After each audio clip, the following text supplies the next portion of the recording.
Olá, tudo bem com você? Hoje, a lição de número 11, o Santuário da Nova Aliança. Estamos nos aproximando do final do trimestre da lição da Escola Sabatina, hein? Já adquiriu sua nova lição? Ainda não? Então faça a sua assinatura e vamos juntos durante 3 meses estudar um novo tema. Mas ainda estamos no antepenúltimo episódio sobre o santuário. O verso para memorizar diz assim: por isso mesmo, ele é o mediador da nova aliança, a fim de que os que foram chamados recebam a promessa da herança eterna. Hebreus 9, versículo 15. Certa vez, quando uma família passeava de carro pelas proximidades de um aeroporto, a filha de apenas 10 anos disse: papai, passou um avião por cima da gente. O pai, por não entender, achou engraçado e lhe perguntou: como você sabe? Por acaso você viu o avião? Ela respondeu: eu não vi o avião, mas eu vi a sombra dele passando sobre nós. A exemplo dessa história, o estudo de hoje apresenta os elementos espirituais mais relevantes da aliança de Deus no contexto do santuário. De acordo com as Escrituras, os serviços do santuário eram sombras de realidades superiores. Embora tenham sido caracterizados como sombras, eles expressam verdades reais, concretas e profundamente espirituais. Em Êxodo capítulo 25, verso 8, encontramos uma das declarações bíblicas mais surpreendentes. O mundo rebelde foi alvo da misericórdia e bondade de Deus. O Senhor poderia ter virado as costas e lançado este planeta Terra nos confins do universo. Mas, ao contrário disso, ele instruiu Moisés a construir um santuário para a sua habitação no meio do povo. A palavra santuário, mikdash, significa lugar sagrado. A palavra que vem em seguida, habitar, ou shakan, significa habitação permanente. Essas duas palavras sugerem que Deus trouxe a sua habitação sagrada para uma instalação duradoura e efetiva com seu povo. É curioso notar que shakan está intimamente ligado à palavra Shekinah, usada para descrever a manifestação divina da sua glória acima do propiciatório, servindo de símbolo para a presença de Deus no acampamento. Embora o santuário terrestre servisse como centro visível de adoração ao único Deus verdadeiro, contrapondo dessa maneira a falsa adoração, a sua principal razão de existência era tipificar a presença de Deus em plano salvífico na vida ou no templo humano. As Escrituras nos ensinam que Deus sempre procurou morada com os homens, especialmente nos seus corações.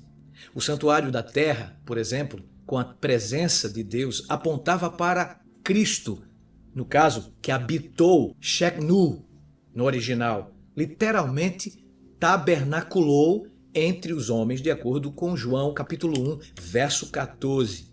Neste mundo caótico em que muitos pais abandonam os filhos e muitos filhos abandonam os pais, encontramos o Deus Santo com suas ações santas, transferindo sua habitação santa para permanecer entre os homens e pecadores. É como se a morada de Deus tivesse sido transferida para a terra.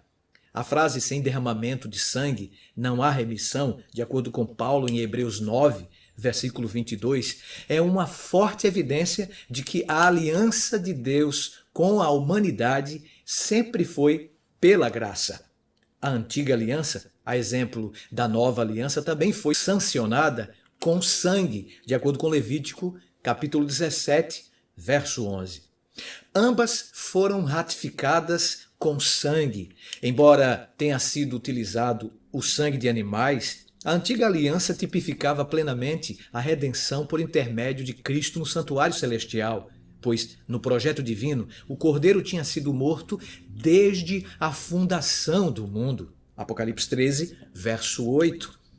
No Antigo Testamento, ninguém podia comparecer perante o Senhor sem estar amparado pelo sangue de animais derramado no santuário terrestre. De igual modo, hoje, somos amparados pelo sacrifício superior de Cristo, aplicado em nosso favor no verdadeiro tabernáculo que o Senhor erigiu não o homem. Hebreus 8, verso 2.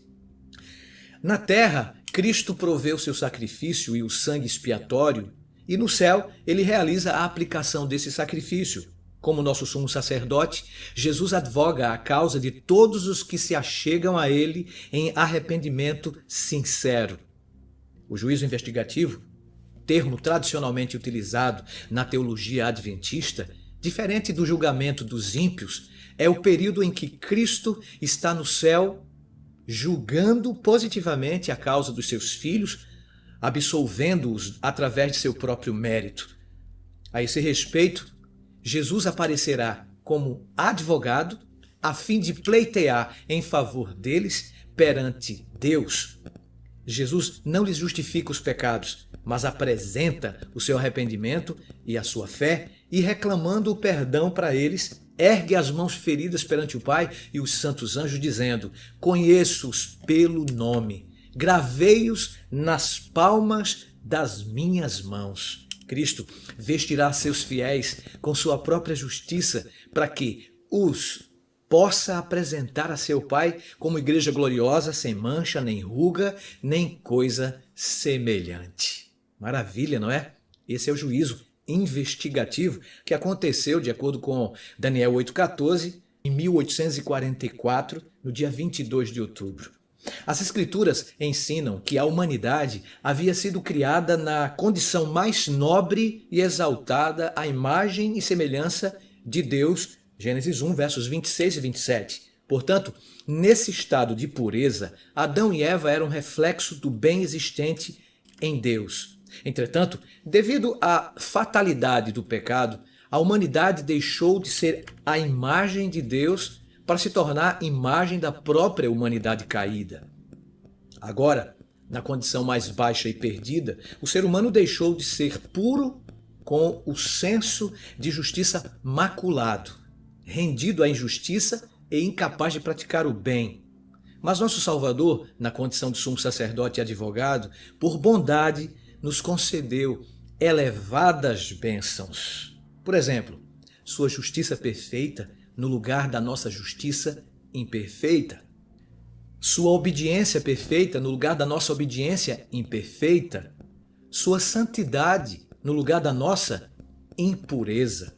Sua vida justa no lugar da nossa vida injusta. Sua vida perfeita no lugar da nossa vida imperfeita. Não possuímos justiça em nós mesmos, com a qual pudéssemos satisfazer as exigências da lei de Deus. Mas Cristo nos proveu um meio de escape. Viveu na terra em meio às provas e tentações como as que sobrevêm a nós. Viveu sem pecado, morreu por nós e agora se oferece para nos tirar os pecados e nos dar a sua justiça. Se vocês se entregarem a Ele e o aceitarem como seu Salvador, serão então, por pecaminosa que tenha sido sua vida, considerados justos por sua causa. Não é maravilhoso, amigo, amiga, o que Cristo fez por nós e continua a fazer? O caráter de Cristo substituirá o caráter de cada um de nós e nós seremos aceitos diante de Deus exatamente como se não houvéssemos pecado. Que maravilha!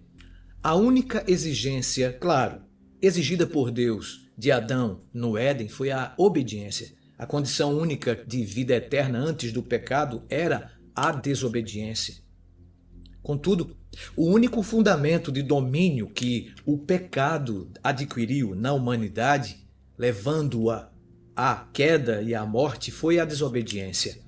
A causa única da maldição que recai no ser humano é a desobediência.